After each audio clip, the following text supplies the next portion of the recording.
This is your Irish Diary, presenting the romance and reality of Irish life then and now. Áuric Éireann, or Irish Diary, is presented by the Patrick Butler Family Foundation of St. Paul. Professor John McKiernan of the College of St. Thomas in St. Paul is writer and narrator.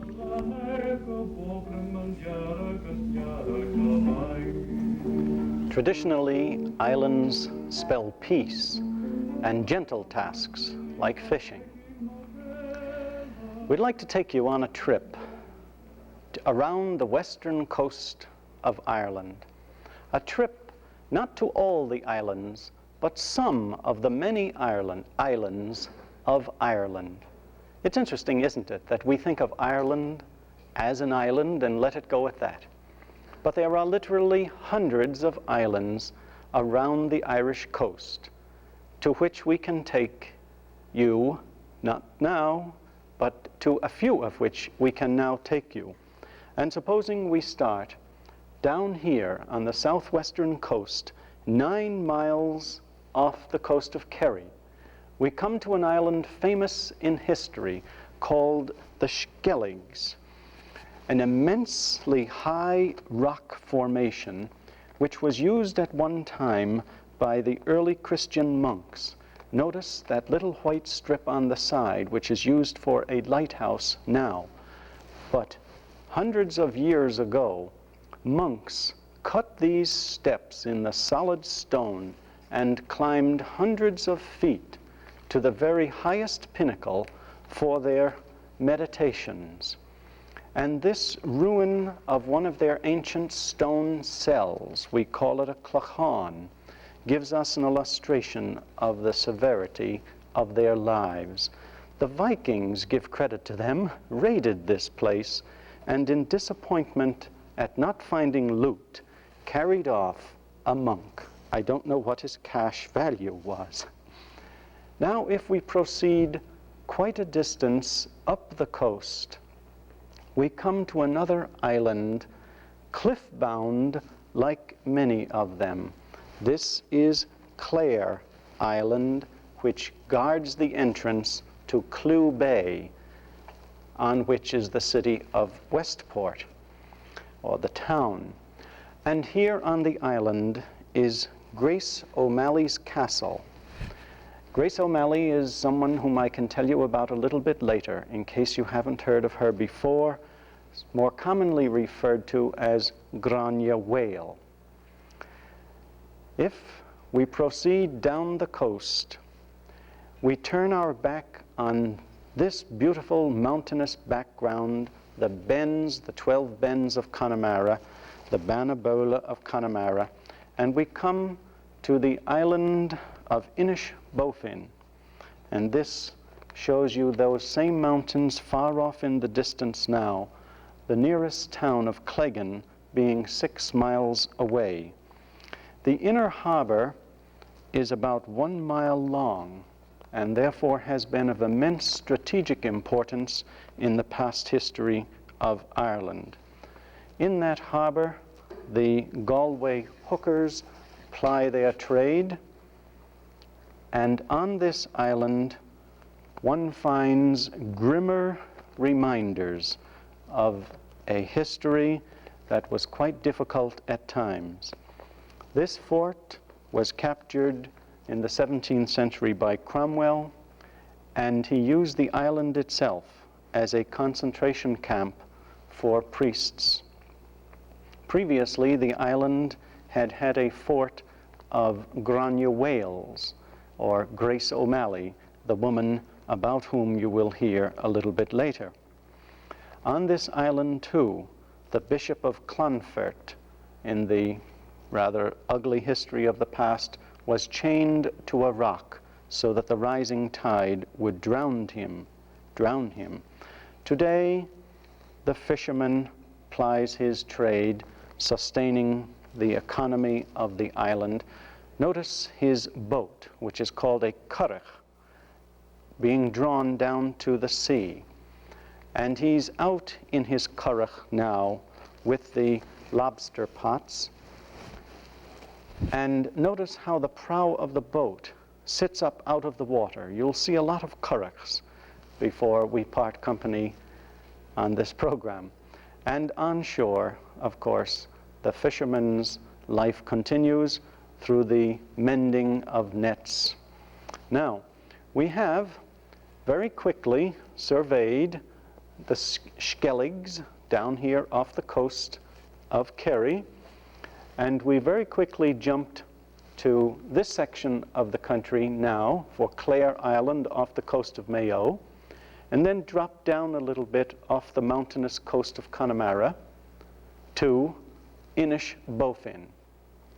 Now we're going to go a little bit north again to Achill Island, another part of Mayo, and the largest island belonging to Ireland. A huge island, really.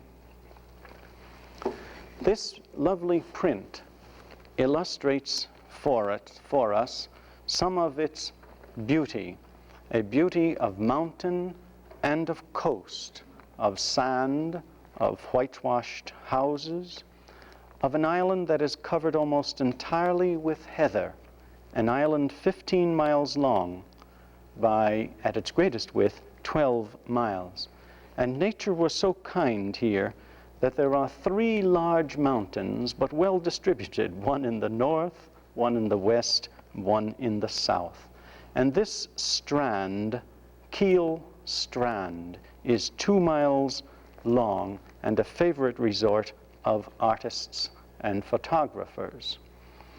And the cliffs of Minnon form a background for much of this coastal scenery. Cliffs, of course, are a common feature on many of the islands, so that it isn't at all limited just to Achill. When the storm sweeps over these lands, mist comes down over the mountains and blots out what seems otherwise to be sometimes a magic settlement. The waters, however, pound in on the coast and are often responsible for tearing down huge sections of those cliffs. They may be a pretty sight to watch if you don't have to make your living here, or if you are not otherwise disturbed by the beauty and the power of the storm. One of the famous mountains there, Crachan, is not only something that we're interested in for its own beauty, but on the slopes of this mountain lived once a man by the name of Captain Boycott. And it was because of Captain Boycott, or because of the treatment that his tenants gave him, that the word boycott came into the English language. Outraged by his treatment of him, they took their revenge by boycotting him, that is, by refusing to have anything to do with him. Nearby and in the shadow of this mountain, we have Keem Bay, another appealing bay surrounded by its cliffs and with a shorter strand than the one you had seen previously. This too is an island that is associated with Grania Whale, and here is her castle. Now, Grania Whale was a 16th century Amazon, shall we say? At any rate, Elizabeth, Queen Elizabeth of England, received her on equal terms and respected this woman's power.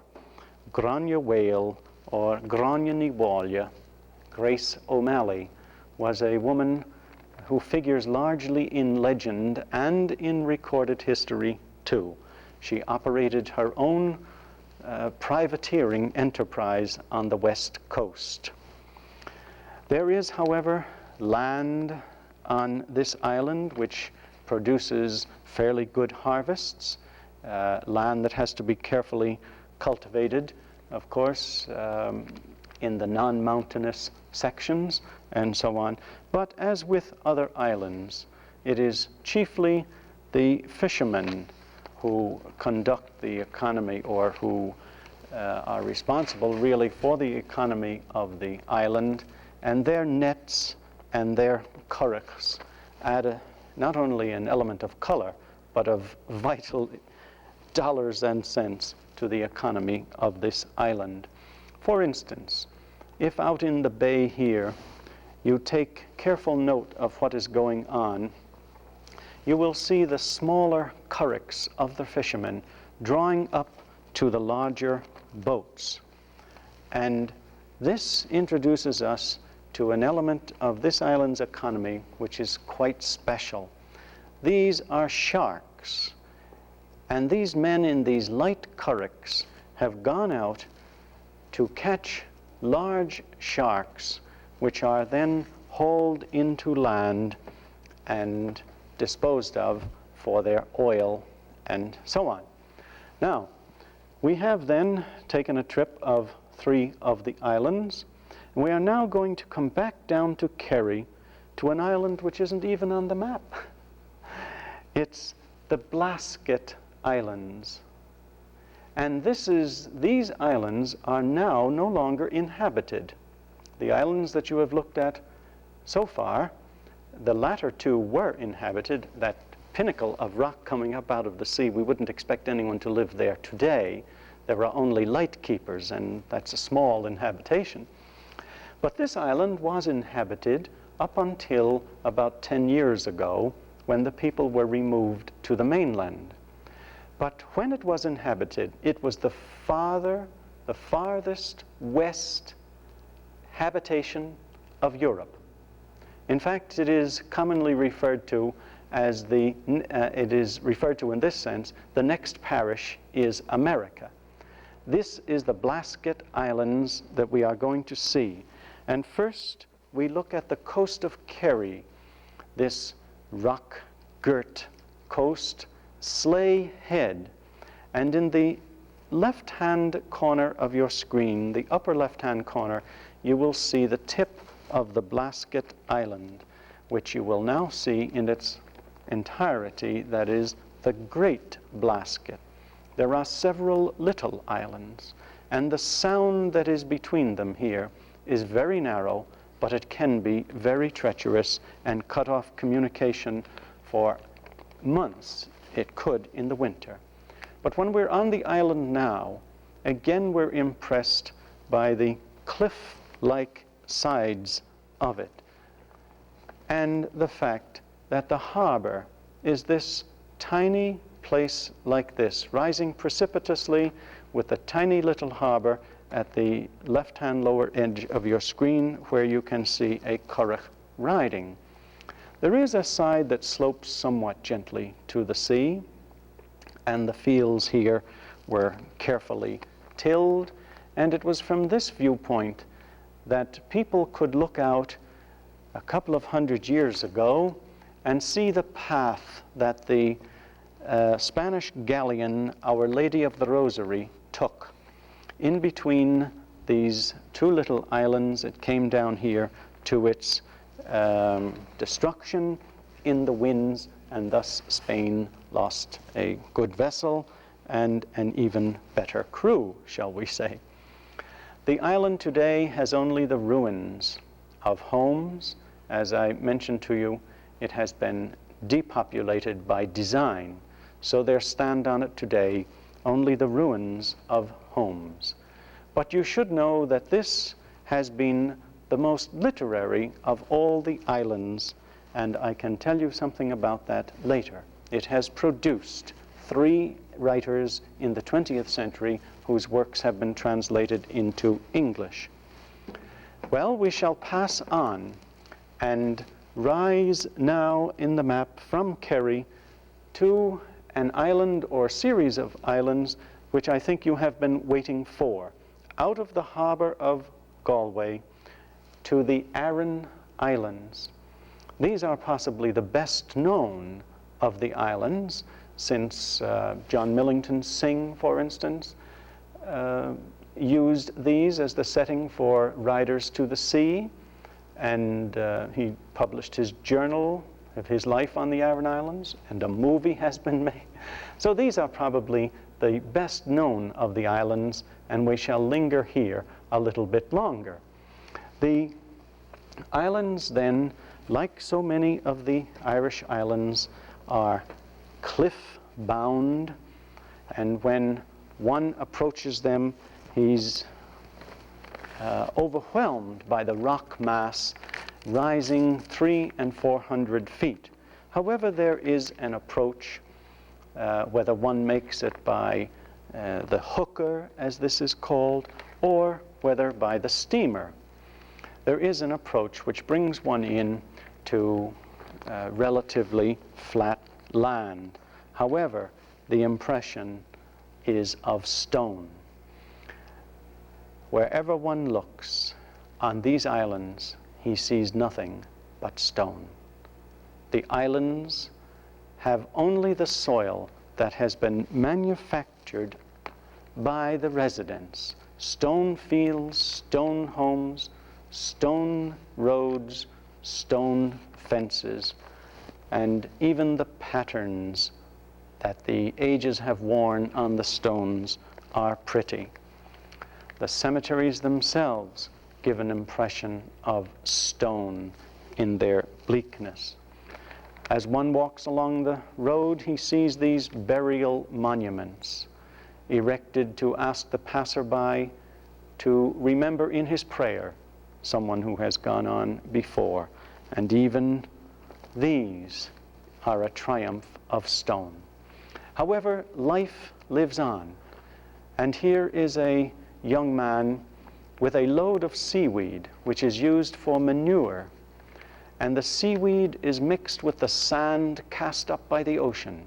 And from the sand and the seaweed and animal droppings, a soil is manufactured. And it is indeed a triumph of life over brute stone. And the triumph of life continues as these men take these very delicate craft out to sea, roughly about 20 feet long, and made of nothing but lath and tarred canvas. These men go out onto the broad Atlantic in what we would consider rather difficult weather, do their fishing and their lobster setting under conditions that impress us as extraordinarily difficult. In fact, the skill that is required not only to manipulate these in the sea and to effect a meeting and the transfer of produce and the handling of animals, it just simply beggars description. For example, here we see these men towing a bull out to meet a steamer. They tow him at the back of this craft, this curragh, out to the steamer, and he is then hoisted on. But obviously, a blow from a struggling animal could demolish the craft. And even horses are towed behind these curraghs. This, of course, is very colorful, but we must turn to the more conventional tasks of life on the islands. And the islands, I said, because they consist principally of 3 islands. Inishmore, which means the large island, Inishmaan, which means the middle island, and Inishhir, which means the eastern island, excuse me, the 3 islands. So this man is binding rye and wearing a traditional kind of belt, which we can demonstrate for you here very quickly. These are woven on the island, and even the colors are traditional. And instead of the leather belts which we have, this, of course, is wrapped around the man's pants and is room for expansion. So back to the more traditional tasks. This is this Irish belt. We shall mention a little bit later. Its name is a kris, simply the Irish word for belt. But now we have the young man helping his father with the rye, binding the sheaves of rye.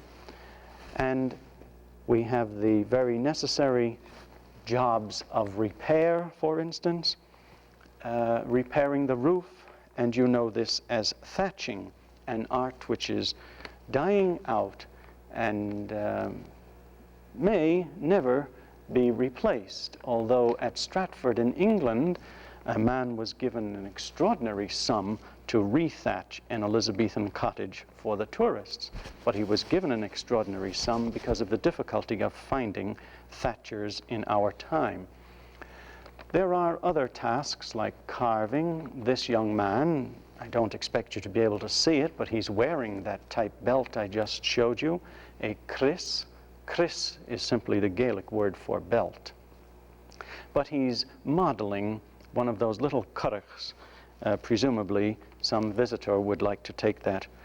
But a man likes to be able to look out and see his home well thatched. He likes to be able to look out and see the sea calm and smile upon his children, knowing then that they are safe and provided for, knowing indeed that the women are kept busy with their spinning. There is very little spinning done anymore, of course. One wouldn't expect it. But here and there one will find a little bit. However, there is much crocheting and much knitting done by the fireside. It's something I've discovered when I've had students in class that the girls can do apparently without interfering with their flow of thought or of conversation. At any rate, the sweaters that are knit around these firesides are really works of art, although they are, of course, in their origins, they were simply utilitarian. But a human being can't touch anything, can't even can't set the dishes at the table without injecting a little bit of art to it, so that the traditional patterns and designs which these women wove for their menfolk have come to have a very wide appeal in our time. So these beautiful Aran sweaters are much sought after. However, the women and the girls knit around the fire, but occasionally when all are in bed, the man and mistress of the house have a chance for a chat over the dying embers of turf. The embers never quite die because the ashes are heaped over them, and in the morning one has only to remove the ashes. There is the spark of a fire which may not have gone out for centuries. It has only to be rekindled. There are, of course, the dance opportunities without the organized dance halls that we have.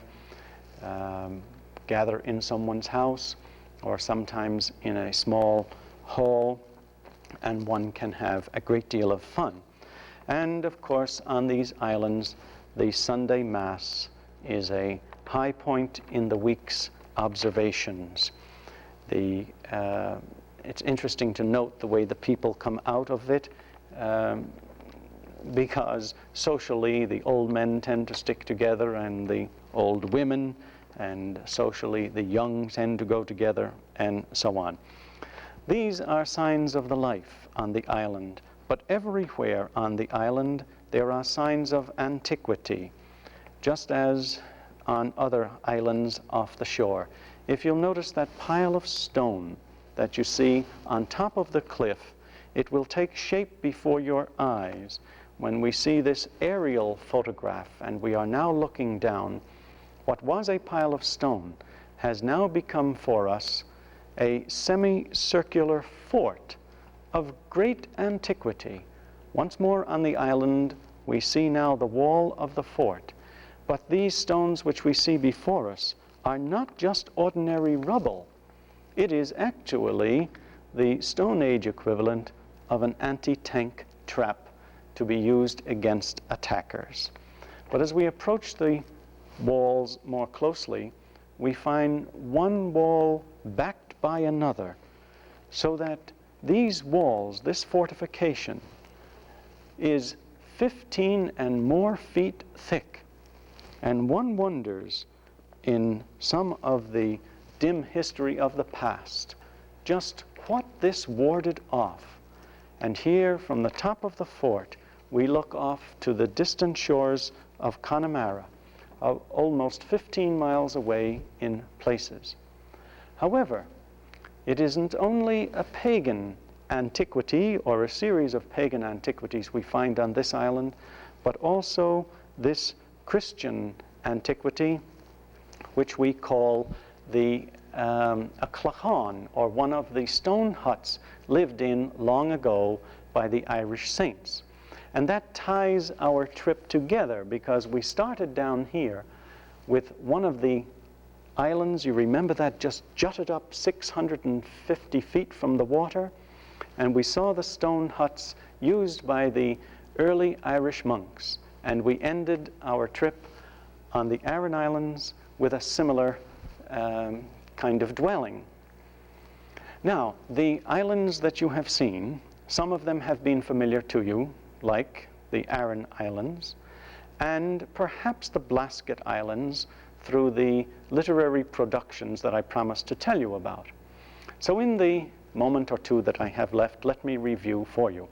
The Blaskets produced 3 works in Gaelic, in Irish in other words, in the 20th century, which have been translated into English and which made quite an impression upon American and English audiences. The first of these was Muirish O'Sullivan's Fihe Bliana Fos, or Morris O'Sullivan's 20 Years A-Growing. And the next of these was Antalanach, or The Island Man, and the last of the 3 was Peg Sayers' Mashgale Hain, or My Own Story. These are available in your libraries.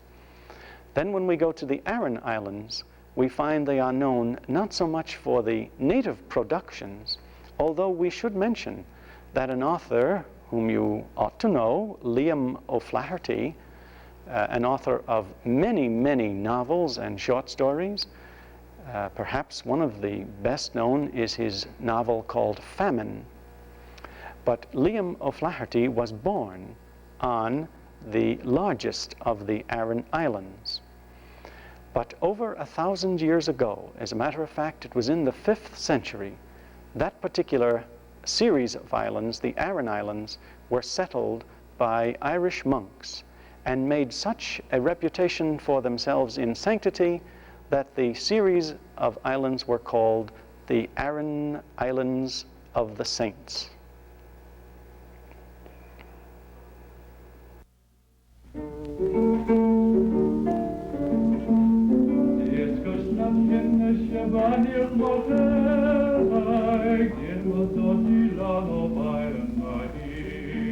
If you would like a list of selected readings to add to your enjoyment, please send a self-addressed stamped envelope to Professor John McKiernan, College of St. Thomas, St. Paul, Minnesota.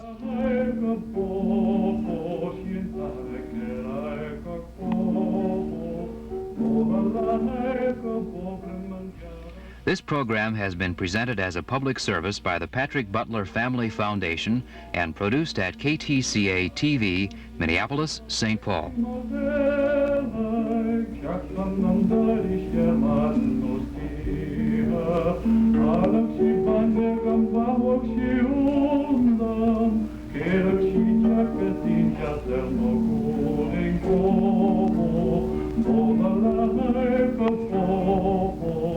Tanek